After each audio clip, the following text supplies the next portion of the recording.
สบายดีมื้อนี้ขอนำทานผู้ชมเข้ามาที่สนามกีฬาณฝ่าย Secondary School Stadium เพื่อรับชมพิธีการเปิดงานกีฬาอย่างเป็นทางการของเรียนมศณฝ่ายครั้งที่10ณฝ่ายเกมซึ่งในปีนี้ก็มาพร้อมกับสโลแกนที่ว่ากีฬาสู่มิตรภาพที่ให้พรมแดนและในพิธีเปิดครั้งนี้ก็จะได้รับชมการแสดงที่สุดแสนอลังการจากทีมงานระดับมืออาชีพและต่อไปนี้ขอนำทุกท่านเข้าสู่พิธีการเปิดงานกีฬาของเรียนมศณฝ่ายเกมได้เลยขอเชิญ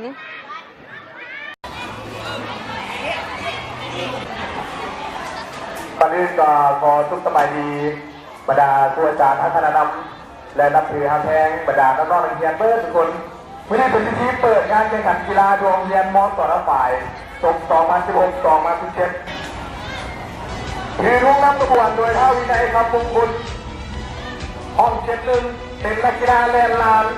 เข้าร่วมการแข่งขันทั้งหมด10ครั้งคือเข้าร่วมกีฬานักเรียนสามัญทั่วเมืองปากเงิน3 ครั้งเข้าร่วมนักเรียน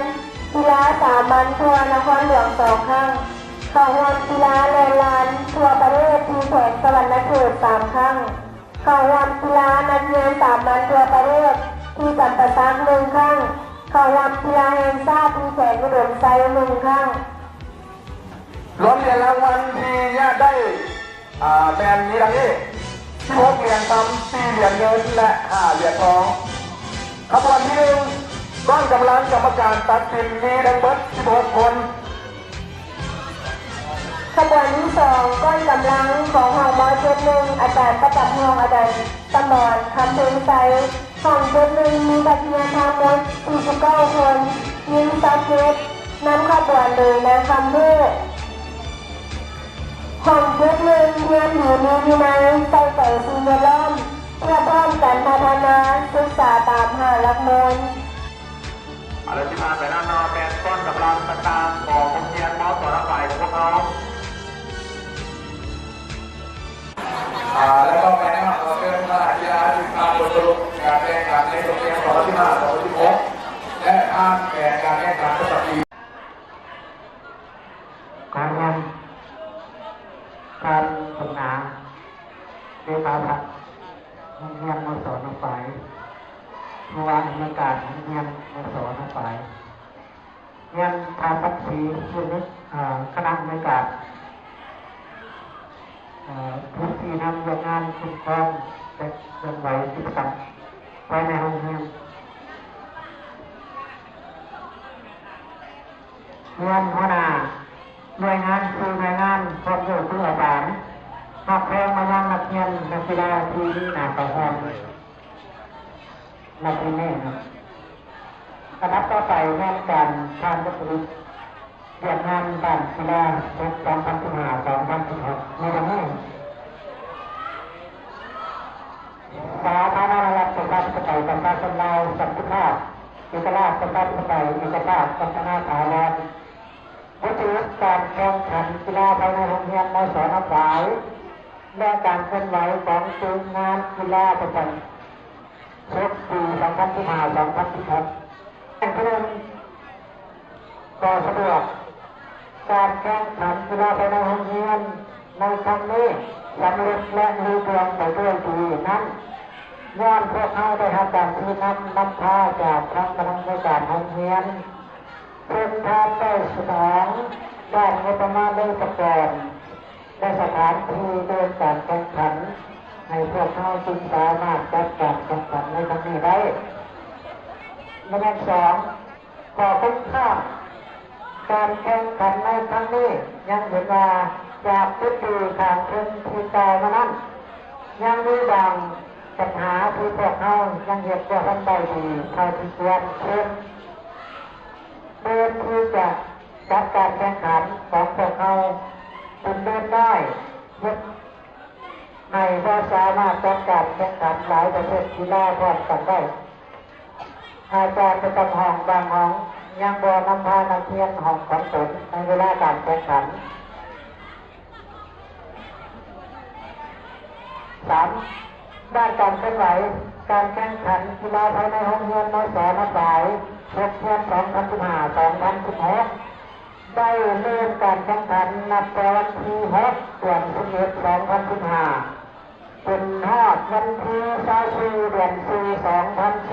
2016มี3 ประเภทกีฬาคือก่อนอื่นก็ขอเรียนทั้งคณะอำนวยการนับถือพระเพลหัวหน้าหน่วยงานแต่ละหน่วยงานผู้อาจารย์น้องนักเรียนที่เป็นทั้งนักกีฬาแล้วก็ทั้งเป็นผู้ชมเนาะที่มาห่วงในมือนี้ทั้งหมดข้าพเจ้ามีความภาคภูมิใจ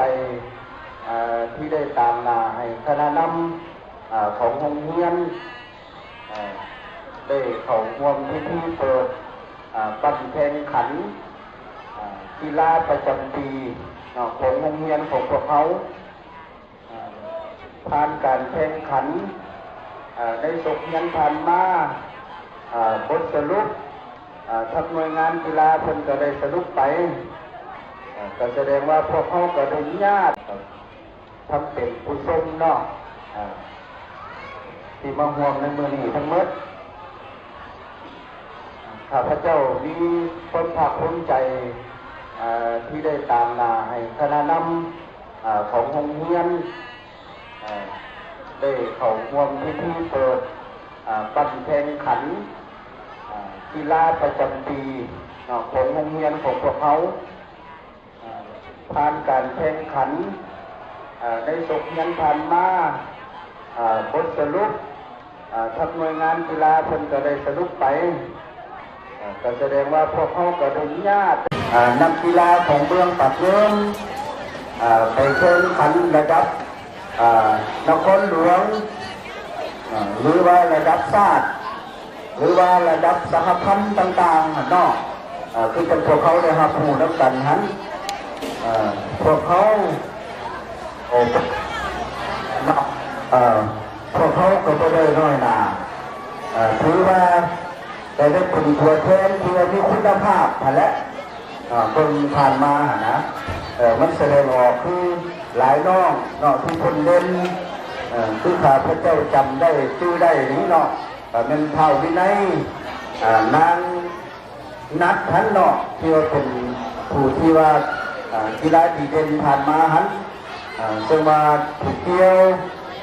สามารถอยากได้เรียนคำหลายการประเภทกีฬาลานกับ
ตั้งหน้าตั้งตาต้องการเห็นเรื่องงานสำเร็จทุกหน้าที่